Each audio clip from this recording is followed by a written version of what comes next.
Eu sou Ana Rambalducci, parapsicóloga clínica e hipnoterapeuta. E hoje aqui no programa, gente, olha, entra aí nas redes sociais, ao vivo, e vem participar do nosso programa, porque o nosso programa hoje está maravilhoso. E hoje aqui no nosso programa nós vamos falar sobre a fé, valores e as relações no ambiente do trabalho. E para conversar conosco, nós recebemos o Rodrigo Souza, né? Ele é secretário municipal de Recursos Humanos da Prefeitura de Londrina. Então, você vê que para o nosso papo, nossa conversa hoje será maravilhosa. E o Rodrigo também é um homem de fé, religioso, né, Rodrigo? Assim espero. Então, Rodrigo, seja bem-vindo no nosso programa aqui. Obrigado. Tá?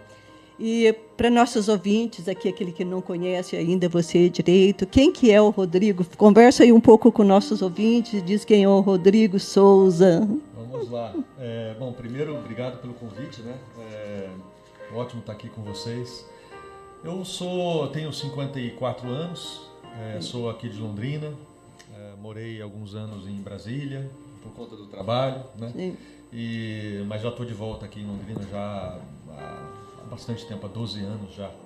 E agora estou como secretário municipal de Recursos Humanos, mas tenho uma empresa também, sou empresário, né? A minha empresa continua existindo. E estou nessa posição agora cuidando, não sei se todos sabem, mas da maior organização do município de Londrina. Somos 10 mil servidores. Nossa, é muita gente.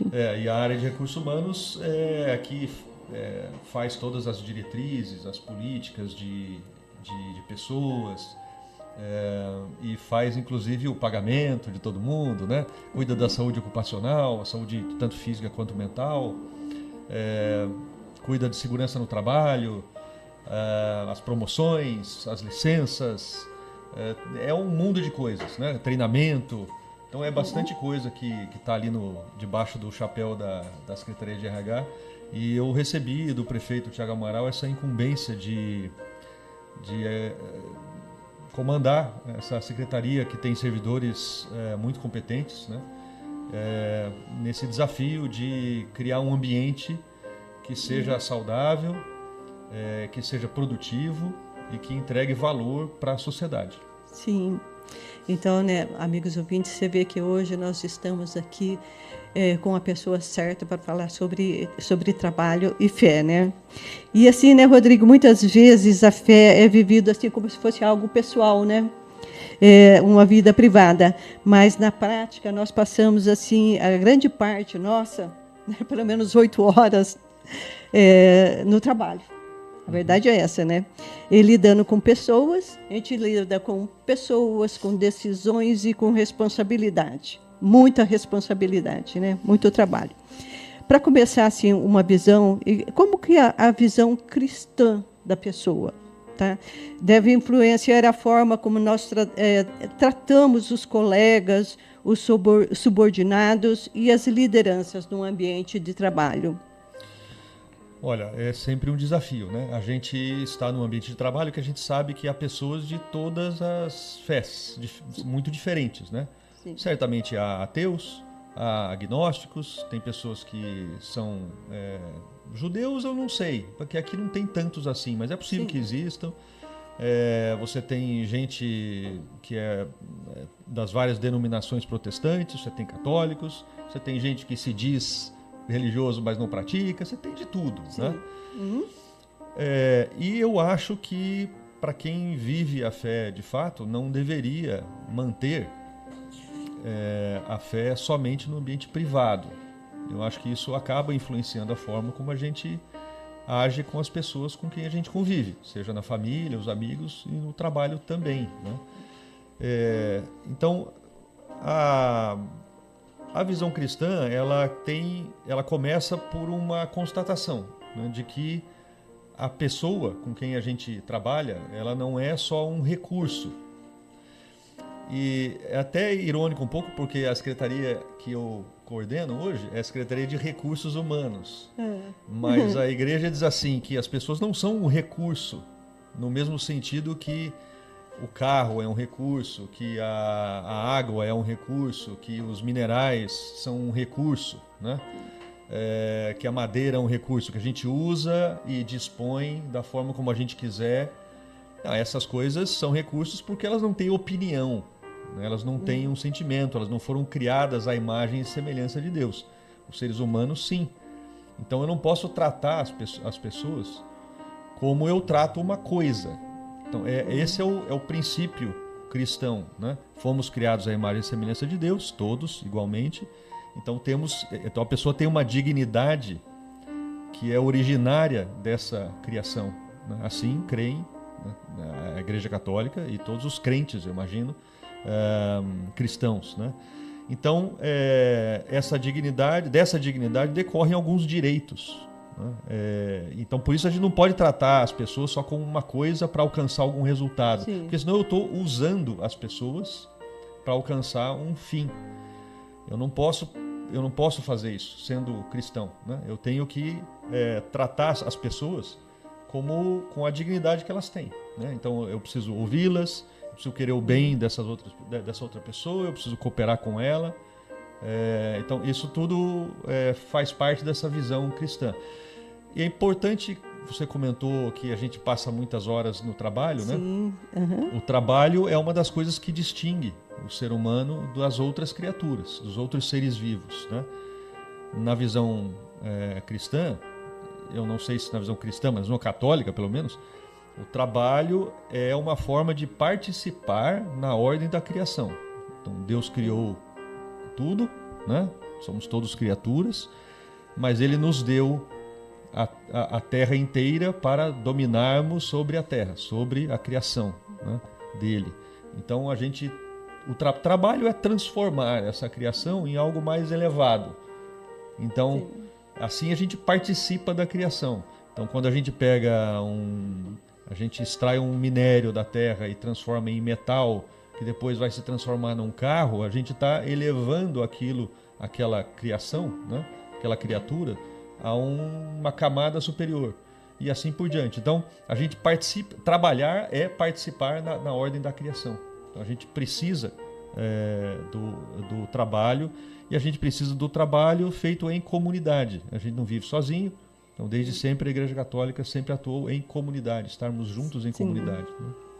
Enfim, só a primeira provocação aí da pergunta que você fez, né? É verdade. E os conflitos também fazem parte de qualquer ambiente profissional, né? Não tenho a menor dúvida disso, né? E a diferença de visão, de interesse, até a limitação humana, elas acabam assim gerando tensão inevitáveis, não tem jeito, né? No trabalho tem as tensões. Não. Mas a forma como nós lidamos com esses conflitos para construir, ou ela pode construir relações e pode destruir também, né? Muitas das vezes. Sim. E aí, Rodrigo, como que esses conflitos interpessoais, né, no trabalho, eles podem ser enfrentados assim à luz dos valores cristãos? Porque são muito conflitos, na verdade, né? São. Eles nascem, provavelmente quase todos eles, por conta de uma desordem individual, né? Por conta de uma expectativa irreal, ou por conta de uma desordem moral mesmo, né?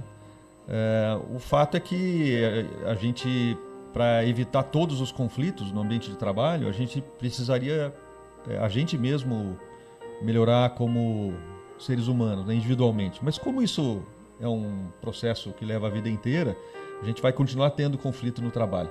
Como é que a gente enxerga, né? Como é que um católico ou um cristão, de modo geral, enxerga o conflito? A gente não deve negar o conflito, primeiro, porque o cristianismo não nega conflito. Para quem lê a Bíblia, tem conflito na Bíblia inteira. Sim. Né? Uhum. Jesus mesmo nunca negou, disse que isso não existia. Ele reconhece o conflito, mas o que ele faz, assim como ele fez na cruz, a gente precisa, pode parecer uma expressão estranha, mas redimir o conflito, transformar o conflito em um bem maior, que é o que Deus faz com a gente. Quando acontece alguma coisa ruim, porque a gente escolhe, Sim. Ele, em geral, transforma aquilo num bem maior mais para frente, para o nosso bem, né? Então é o que a gente deve fazer também com os conflitos que acontecem no trabalho. Vamos aproveitar esse conflito, que ele existe, e vamos usar isso como uma oportunidade para criar algo melhor ou algo bom, né? E para isso a gente precisa... Como é que a gente enfrenta isso? Acho que tem três talvez, atitudes, né, para gerenciar conflito de uma forma... uma visão cristã, né? O primeiro eu acho que é a verdade. Então Sim. É não esconder o conflito, não jogar para debaixo do tapete, não fingir que ele não existe. Então, senão vira fingimento e depois isso volta. Conflito não resolvido volta quase que obrigatoriamente em algum momento, porque vai acumulando e a gente vai deixando para lá e daqui a pouco vem aquela gotinha d'água que não é aquilo que causou a fúria ou a briga, etc. É um conjunto de coisas que não foram tratadas antes, né? Então, verdade. A segunda coisa, eu acho que é humildade. Reconhecer que aquele conflito pode ter nascido de algum ato ou omissão ou palavra que eu mesmo causei, né? Então, tentar entender exatamente o meu papel naquele conflito ajuda a Sim. transformar aquele conflito em algo melhor. E, por fim, o perdão, que talvez seja a coisa mais central de todas no cristianismo, né? Se a gente não deixar um espaço para que aquele conflito seja apagado de alguma forma na minha mente, no meu coração, dificilmente eu vou ter a chance de construir ou reconstruir uma relação com alguém com quem eu entrei em conflito no futuro. Então, eu preciso deixar esse espaço, porque senão eu crio rancor, ressentimento e, na prática, eu não resolvi o conflito. Então, acho que, assim, tratar com verdade, nós sermos humildes na hora de resolver um conflito, sempre se colocar no lugar do outro e a questão do perdão. Você me disse uma coisa assim bem, bem forte, que quando você não resolve um conflito, ele volta. E geralmente ele volta mais forte ainda, né? Mais problemático, né? Volta mais forte. E outra coisa, o perdão também, né? Porque o perdão não é só você esquecer o fato, né? O perdão é aquilo que você realmente consegue trabalhar no teu coração, né? De você realmente trabalhar aquele fato e não ficar aquele resquício, né? Porque geralmente é difícil perdoar, né? Perdoar de verdade, né? Fica sempre aquele peso, aquele resquício ou aquela lembrança, né? Dessa questão. Especialmente quando é algo que é feito contra nós, contra mim, né? Porque a gente acha que a gente não pode sofrer injustiça, né? A gente fica com remorso, com rancor, e não consegue perdoar, porque a gente acha que a gente foi injustiçado. Normalmente é isso, né? Sim. Poxa, eu fui tão legal para aquela pessoa e ela me fez algum mal. Mas quem disse que a gente não pode ser injustiçado, hein, Ana? Então, Jesus Cristo não foi? Foi, e demais, né? E quem sou eu? Quem sou eu na fila do pão que eu não posso ser injustiçado se Cristo foi? Então, assim, eu tenho todo o direito de ser injustiçado, né, por alguém. Isso me dá a oportunidade de exercer as virtudes e a minha fé ainda mais, né? É uma oportunidade que Deus me dá de tentar exercer o perdão. E aí acho que é bom lembrar sempre, já que a gente está falando aqui para um público cristão, né, a parábola dos devedores. Não sei se todos vão lembrar, mas fala estritamente sobre o perdão. O Senhor que resolveu acertar as contas com os seus servos, e chega um servo que está devendo 10 mil talentos e ele diz, tudo bem, eu perdoo a dívida, aquela dívida foi apagada. E aí aquele mesmo servo que teve a sua dívida impagável, perdoada pelo rei, pelo Senhor, foi lá e cobrou a dívida de um outro servo, colega dele, que devia 100 talentos para ele. E ele não só não perdoou aquela dívida, mas jogou aquele servo na prisão, né? E aí os outros amigos ficaram sabendo que ele tinha feito isso e foi contar pro senhor, né? Pro rei. E aí o rei chamou aquele servo que ele tinha perdoado e disse, escuta, eu não perdoei a sua dívida, por que você não fez a mesma coisa com o servo que te devia, né? Com o teu companheiro que te devia? Então agora você vai sofrer as consequências. Então, assim, quando a gente não perdoa, a gente põe o outro numa prisão. Essa que é a verdade. E a gente fica na prisão também. É verdade. Então, isso talvez seja a essência, né? Perdoar sempre. O que não quer dizer esquecer. E nem deixar de... E nem ficar convivendo, chamando para ir em casa. Não é isso. Né? No ambiente de trabalho, você pode manter uma relação profissional, mas com perdão aberto, uma relação aberta a construir uma coisa nova no futuro. Sim. Rodrigo, vamos dar uma olhadinha no pessoal aí que está assistindo ao vivo, quem que está aqui? Bom dia, Gabi, o Padilha também está aqui, bom dia para vocês. A Bia, muito feliz de você estar participando aí do programa. E manda... O pessoal pode perguntar? Como é que é? Sim, alguém que está ao vivo aí, quer dizer, entrar nas redes sociais e fazer alguma pergunta para o Rodrigo aqui, referente ao nosso tema, né? Pode ficar à vontade, ok? Entre aí, faça a sua pergunta, que nós estamos falando hoje sobre as relações no trabalho, né? A nossa fé nas relações de trabalho. Ok? Tem gente aqui lá da Secretaria de RH que está assistindo também. Já me mandaram mensagem aqui. Abraço, Cleusa. Isso, tem a Lucilene também está aqui.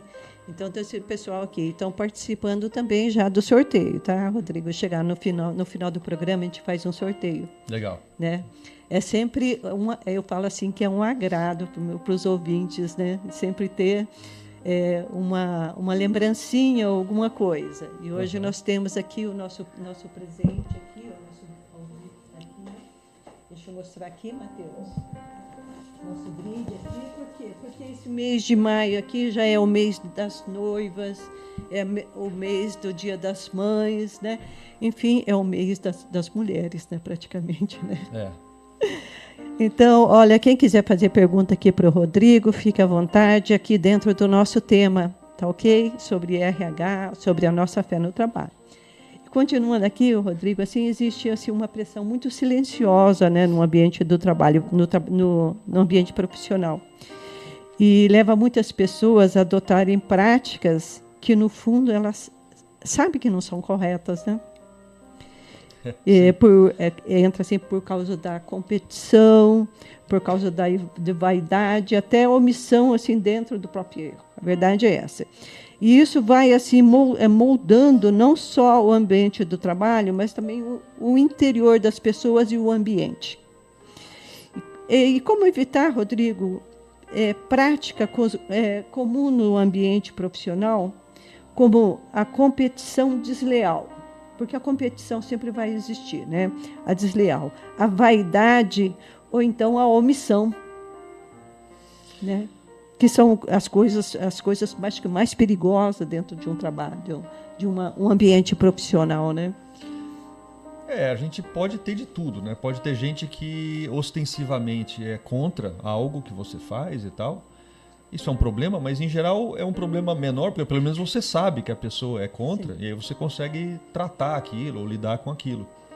Mas quando é escondido, a omissão, como você fala, aí é mais difícil, porque você não percebe, a pessoa está atuando contra você sem você saber, né? E vai sabotando, minando e tal. Infelizmente, em muitos ambientes a gente acaba encontrando isso, né?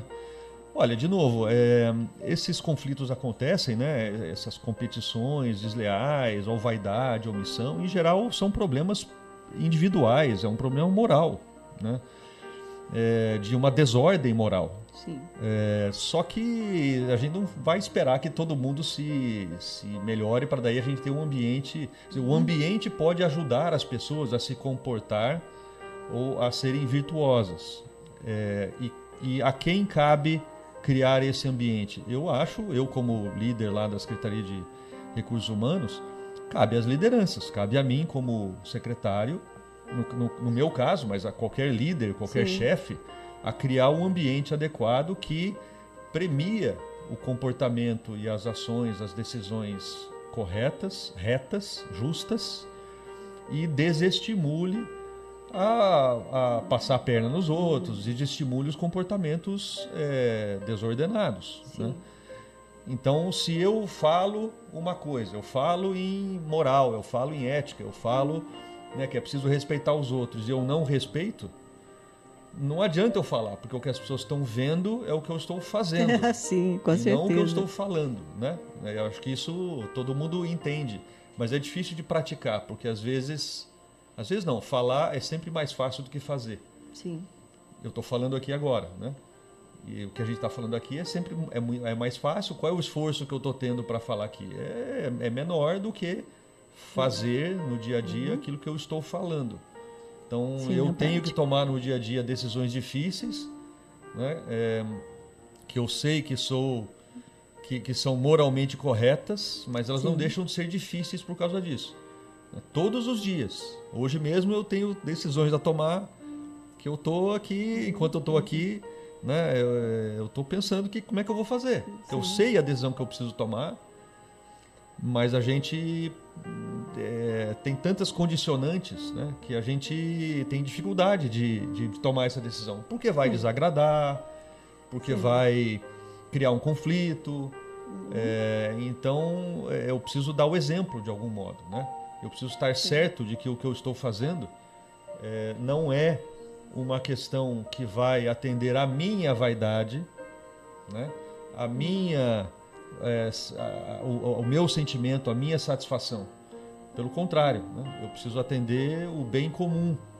Então, é nisso que eu preciso pensar quando eu tomo uma decisão. E quando eu vou fazendo isso, eu vou mandando um recado, né? Eu vou criando uma cultura, vou criando um jeito no ambiente que inibe os comportamentos e as ações desleais e conflituosas. Isso não acontece de uma hora para outra e sempre vai ter aquele que, mesmo assim, tem má intenção e etc. Com isso a gente lida especificamente, né? Mas é papel do líder criar esse ambiente para evitar essa competição desleal, esse passar a perna no outro e tudo mais, né? E você não sei falou, se eu respondi, mas acho que você falou uma coisa bastante interessante, né? Ser exemplo, né? Você tem que Sim. ser o exemplo, né? Porque ser líder é ser exemplo fundamentalmente. Não só no trabalho, mas em casa também, né? Eu sou pai, né? Eu tenho 2 meninas, já grandes, mas não adianta nada eu falar uma coisa e praticar outra em casa também, né? As crianças captam aquilo que eu faço e não aquilo que eu estou falando. Por isso não adianta dar muito sermão, viu? Para quem é pai e mãe aí, a gente aprende a duras penas, né? Não adianta ficar dando sermão para criança de 3 anos de idade que elas não vão entender nada, não faz nenhum efeito. Tem alguém perguntando aqui para você, Rodrigo. Deixa eu ver se eu consigo ler aqui. Deixa eu ver quem que é. É a Bia. Por exemplo, algo que fizeram vocês pensarem. Estou no caminho certo. É isso que vale a pena. Ela está fazendo só uma afirmação aqui. Está interagindo aqui. Muito obrigado, Bia, por você estar interagindo aqui conosco. Ela perguntou, na verdade, assim, vocês já tiveram algum conflito ou situação no trabalho que serviu como motivação para continuar a seguir o propósito de vocês? Por exemplo, algo que fizeram vocês pensarem, estou no caminho certo ou é isso que faz valer a pena? Olha, eu sempre busco pensar quando eu estou decidindo alguma coisa.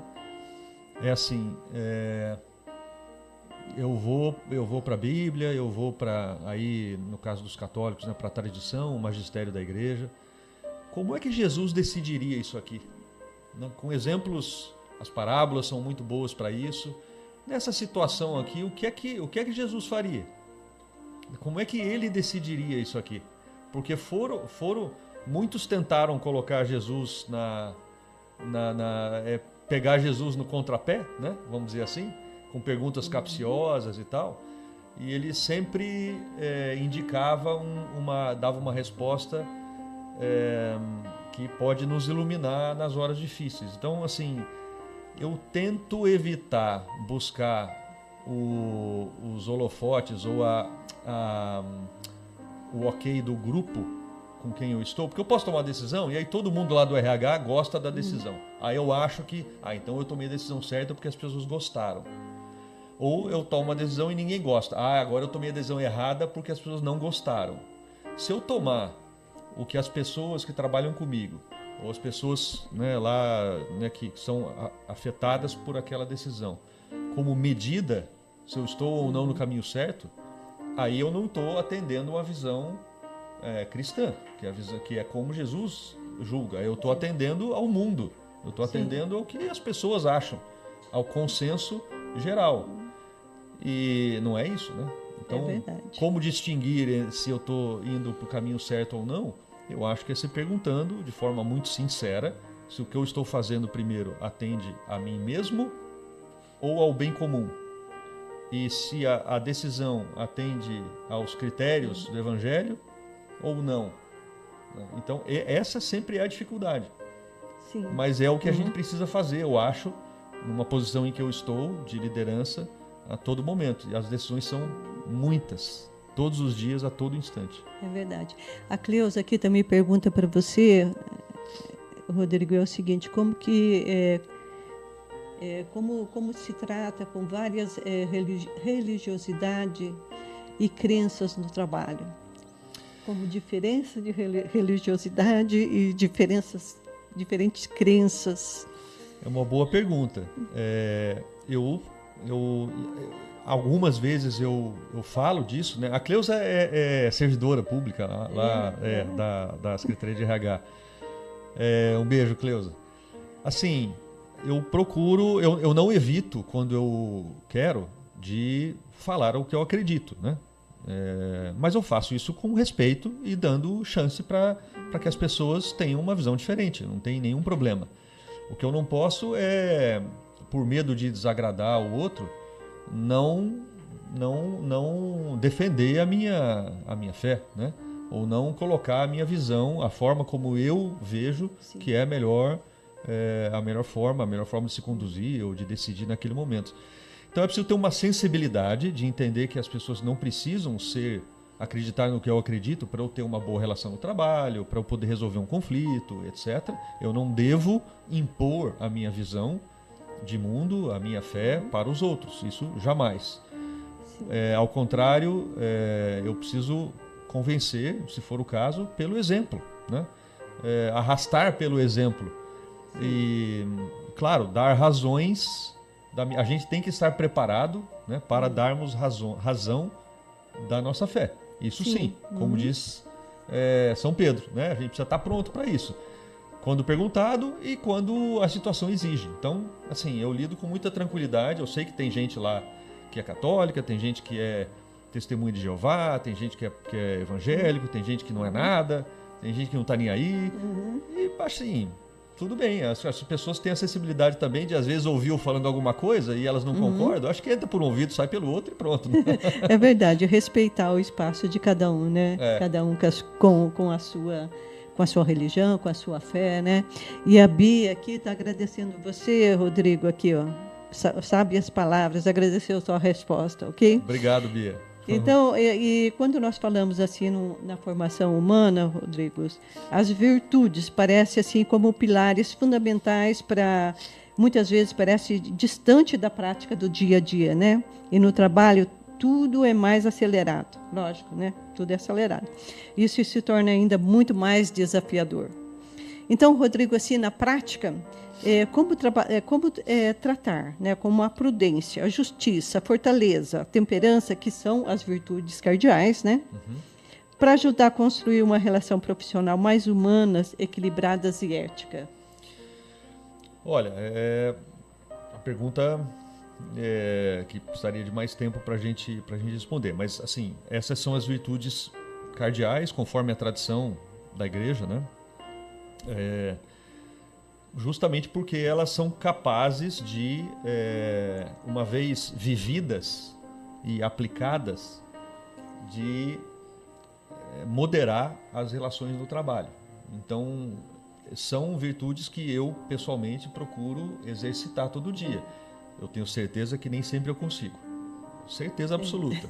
Eu sei quando eu falho e às vezes eu falo coisas que não devia e coisas assim. Mas vamos pegar uma por uma ali, das quatro, né? Então, assim, falar um pouquinho sobre o que é cada uma e como é que ela pode ser aplicada no trabalho, né? Já que a pergunta é sobre essas virtudes cardeais. A prudência, né? A prudência é aquela capacidade que a gente tem de decidir, né? Bem sobre o que é que precisa ser feito e tudo mais, aqui e agora, né? No trabalho, isso significa que eu preciso não agir impulsivamente. Agir impulsivamente quase nunca é prudente, porque aí a gente está agindo com a emoção, né? Com o sentimento. E o sentimento, segundo Santo Tomás de Aquino, que para mim é a grande referência, doutor da igreja e tudo, a emoção precisa ser governada pela razão e não o contrário. Então eu preciso tomar uma decisão baseada na razão, entender o contexto, me colocar no lugar do outro, saber, ter todos os dados na mão para poder tomar uma decisão. Então isso é ser prudente, né? Fundamentalmente é não agir impulsivamente, né? E se cercar de bons, de fatos e de bons conselhos para poder tomar uma decisão. Se a gente pegar a justiça, que é outra virtude cardeal, né?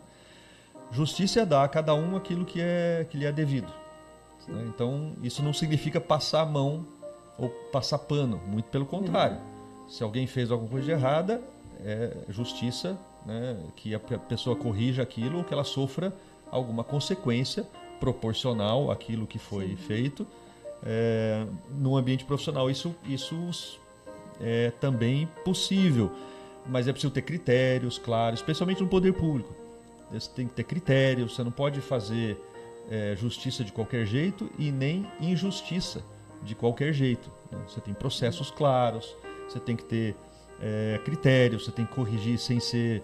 Você tem que dar coisas ou não dar sem favoritismo. Não é porque eu gosto ou não gosto que eu vou corrigir ou não corrigir, esse tipo de coisa, né?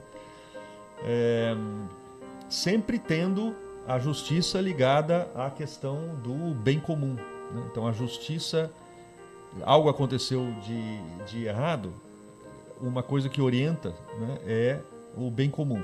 Então aquilo vai fazer bem para o bem comum, para a organização como um todo, para o conjunto dos servidores, ali no caso, para o cidadão que recebe o serviço do servidor. Então, sempre olhando o bem comum. A outra virtude é a da fortaleza, né? Sim. A virtude cardeal. A fortaleza, a gente chama fortaleza, né? Mas por quê? Porque quando a gente pensa em uma fortaleza, a gente pensa em alguma coisa sólida, né? Sim, uma coisa firme, forte, né? Forte.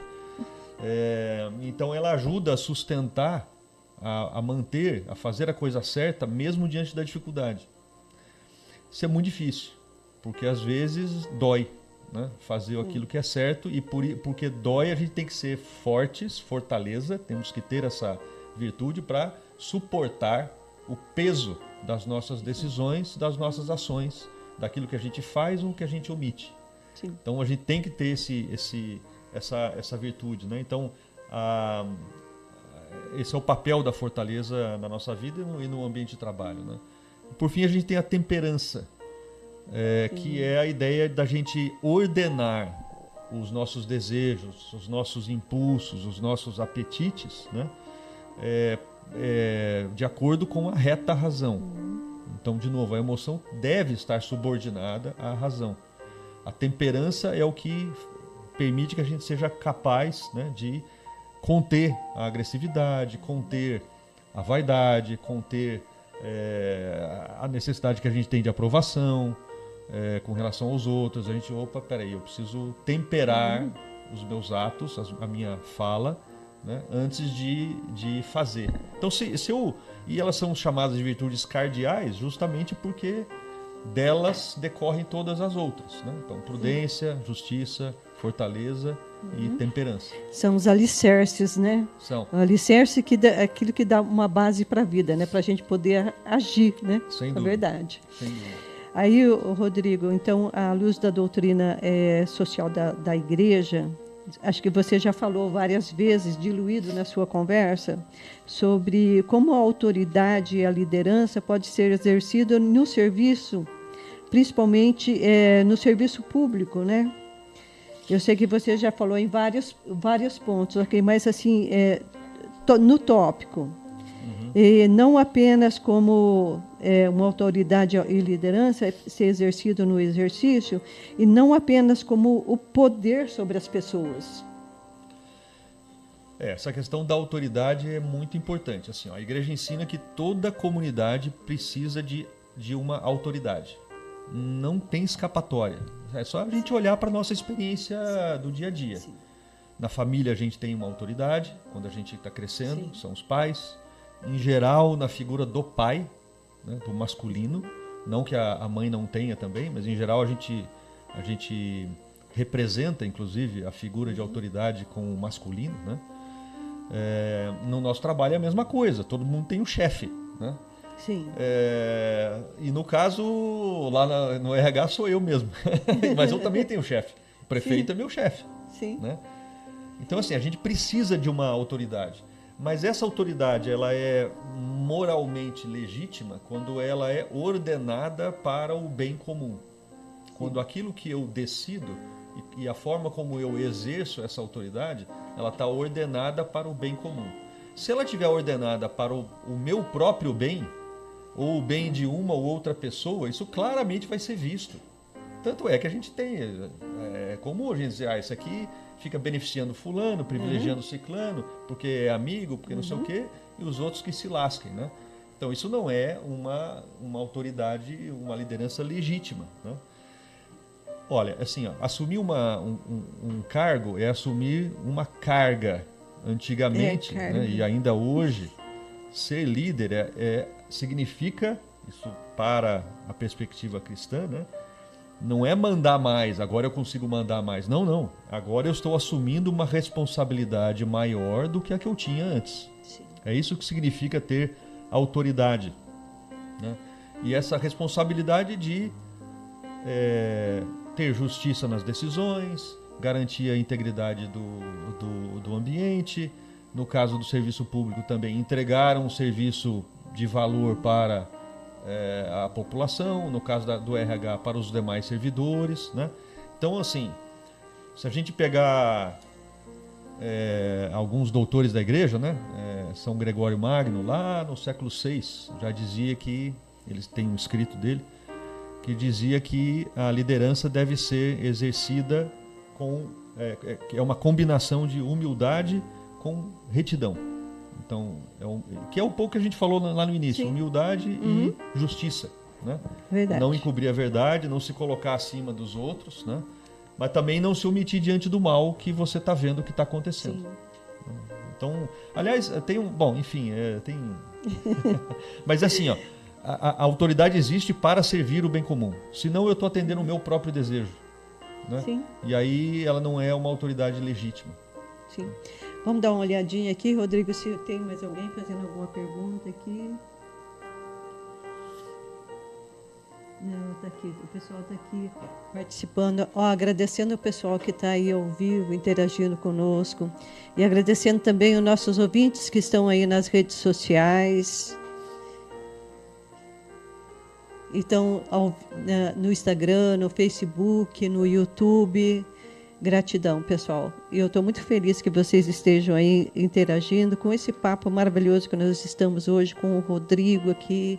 Nós estamos falando da questão da fé na profissão, né? Um assunto muito importante. E a pessoa mais indicada para dizer isso aqui conosco realmente é o Rodrigo. Né, gente? Mas aí, voltando lá à nossa questão, Rodrigo, em ambiente de trabalho, a gente se sente muito pressionado, né? Porque existem as metas, existe a responsabilidade, a eficiência, e muitas vezes essa lógica ela entra em conflito de intenção, né? É muita meta a ser cumprida, muito cuidado. E como que se cuidar de se respeito com a dignidade humana? Porque, às vezes, você chega ao limite de uma meta, né? Principalmente na empresa privada, né? Que você tem que dar mesmo o teu trabalho, às vezes ultrapassa até as horas. Enfim, você tem que... Como equilibrar esse resultado com eficiência no princípio cristão, com esse cuidado que você deve ter com o próximo, né? Especialmente quando o ambiente é nessa alta pressão, te exige, e você está nesse rolê da pressão do trabalho. Bom, eu preciso reconhecer, antes de mais nada, que eu mesmo, como secretário, né, eu sou fonte de pressão para os outros, para os servidores que estão na secretaria e tal. Eu acabo pedindo coisas e, né, para cumprir meta e prazo e tal, porque, enfim, as coisas precisam acontecer e a gente tem um dever para com os demais servidores e para com o cidadão londrinense. Então, tem uma pressão que vem de dentro, né, o chefe e tal, mas tem uma pressão que vem de fora, da própria natureza do que a gente, do trabalho. Sim. Imaginar que um professor, né, uma professora aqui do município, elas têm uma pressão que vem com o trabalho dela. Ela precisa estar todo santo dia na sala de aula com as crianças. Então, isso por si já é uma pressão dela acordar no horário, dela estudar, dela saber o que ela está fazendo, dela se planejar, dela dominar as técnicas, etc. Então, existe a pressão natural do trabalho que precisa ser feito e, por cima disso, existe a pressão do chefe que cobra coisas e tal. Como é que a gente concatena, né, isso com o que a gente vem falando antes? A igreja não é contra resultados e nem contra eficiência, muito pelo contrário. Né? Ao entregar resultados e sermos eficientes, nós estamos trabalhando para o bem comum. O problema começa quando a gente absolutiza o resultado, como se o resultado fosse a única coisa que importa. Né? Aí não, aí a gente está ultrapassando o limite. Aí a pressão para resultados exclusivamente a qualquer custo, essa não é a visão da igreja, não é a visão cristã. Porque eu não estou diante, de novo, de uma máquina, né, que eu posso calibrar, apertar e ela vai desempenhar como eu espero. Eu estou diante de uma pessoa que tem uma dignidade, que é criada à imagem e semelhança de Deus e que, portanto, tem os seus próprios problemas, suas próprias limitações, suas próprias questões que eu preciso considerar e equacionar. É o que eu tento fazer, não sei em que medida eu consigo, mas é o que eu tento fazer e o que toda liderança deveria fazer. Equilibrar o resultado com bem-estar, vamos chamar assim, né? Se eu tenho, e eu já falei isso para a minha equipe, né? Se eu trabalho só para o bem-estar da minha equipe, né? É muito bom para a equipe, mas o resultado vai ficar de lado. Sim. E aí quem vai sofrer é o cidadão londrinense, é quem vai receber o meu trabalho. Então eu não posso, daí eu viro um clube, né? Aí eu não estou mais cumprindo o propósito do trabalho. Por outro lado, se eu trabalho só para resultado, no fim das contas eu vou estressar tanto a equipe que o pessoal vai começar a se afastar, vai ficar doente, vai querer mudar de secretaria, vai ficar irritado comigo e não vai fazer o que eu estou pedindo.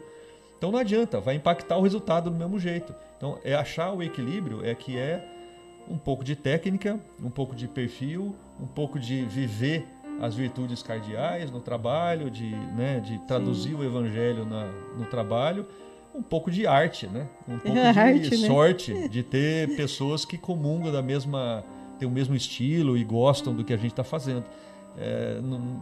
Milagre não tem, só tem muito esforço, trabalho duro todo dia para tentar criar esse ambiente que gera um bem-estar para a nossa equipe, que por consequência vai prestar um bom serviço também, entregar um bom produto.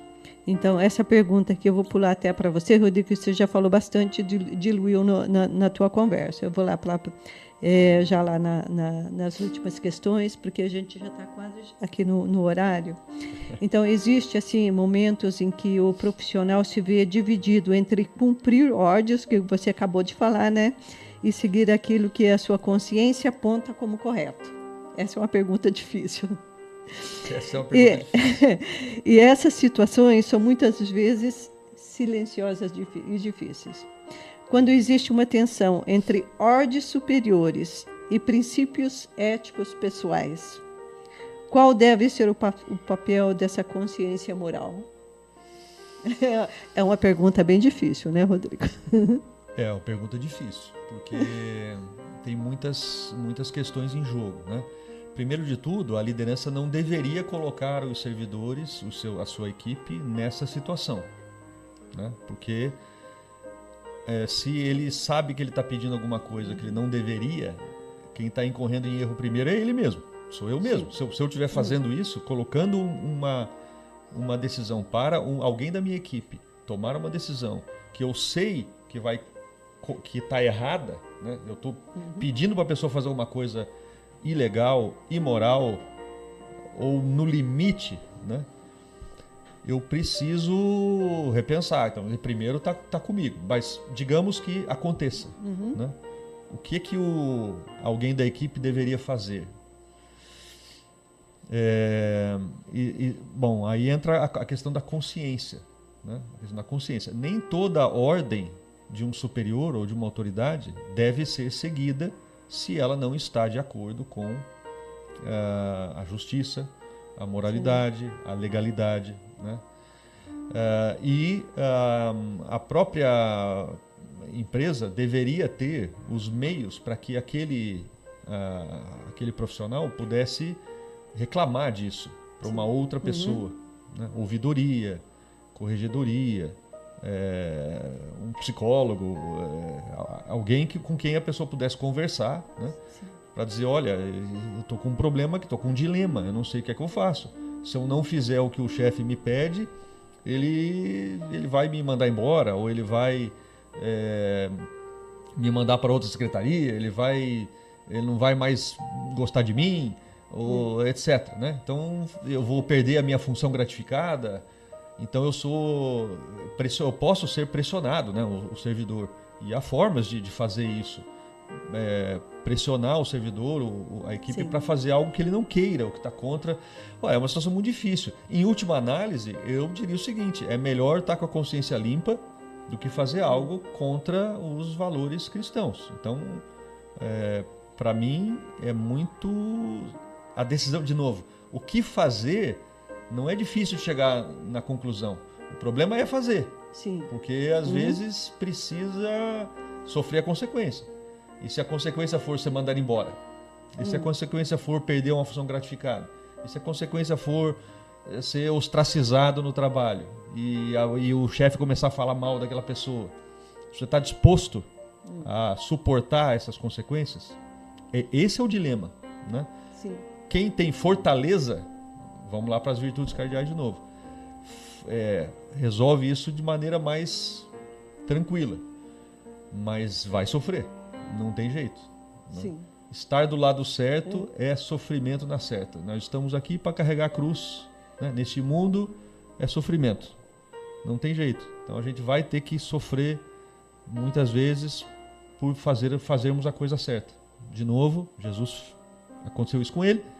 Então ele pede que a gente carregue a nossa cruz. Às vezes isso significa tomar uma decisão que vai ter uma consequência ruim para a gente, material, no momento, mas que certamente Deus vai saber transformar isso em um bem maior para a nossa vida. Sim. A fé, né, Mais Rodrigo? fácil não é.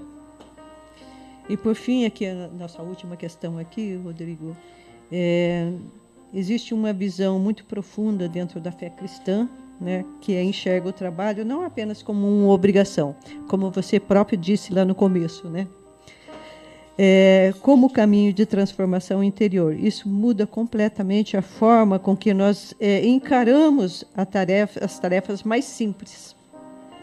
Então, para encerrar o trabalho de hoje, como pode ser visto como o trabalho como um caminho de santificação? E como a visão muda a forma com que nós encaramos as tarefas rotineiras ou difíceis, né? Aquilo que você falou lá no começo, né? Nós não somos máquinas, nós somos humanos, né?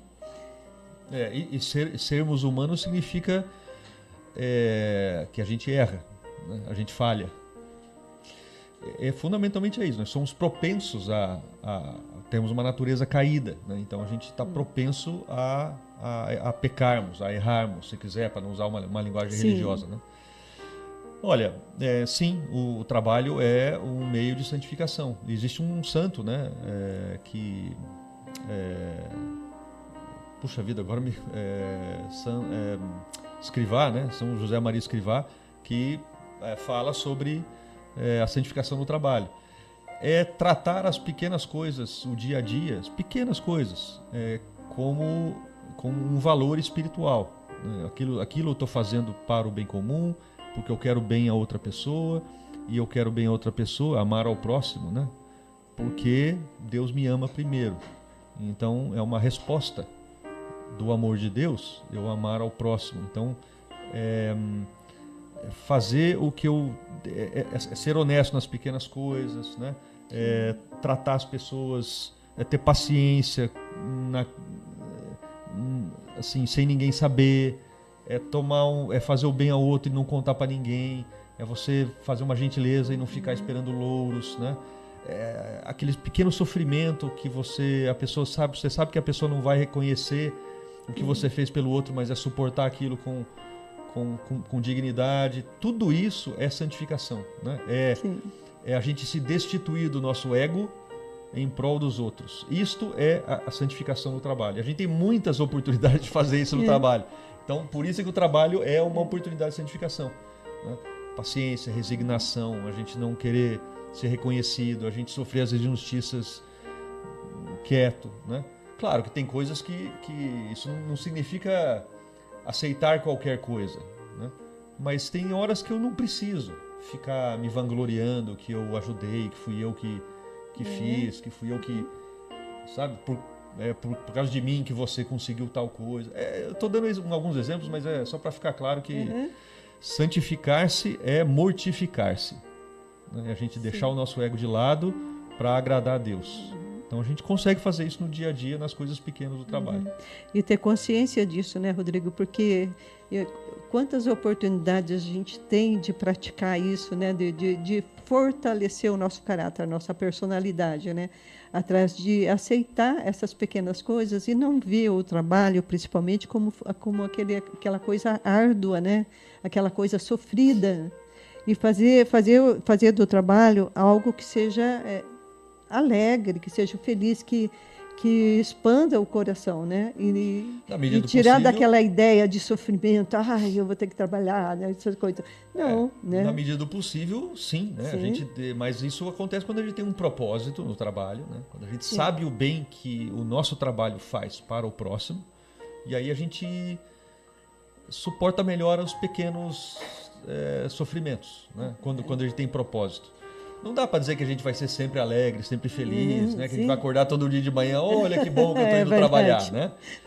Mas na medida do possível, se aquilo tem um propósito, eu suporto melhor, né? Quem fala muito disso é Viktor Frankl, né? Certamente você conhece a psicologia em busca do sentido e tal.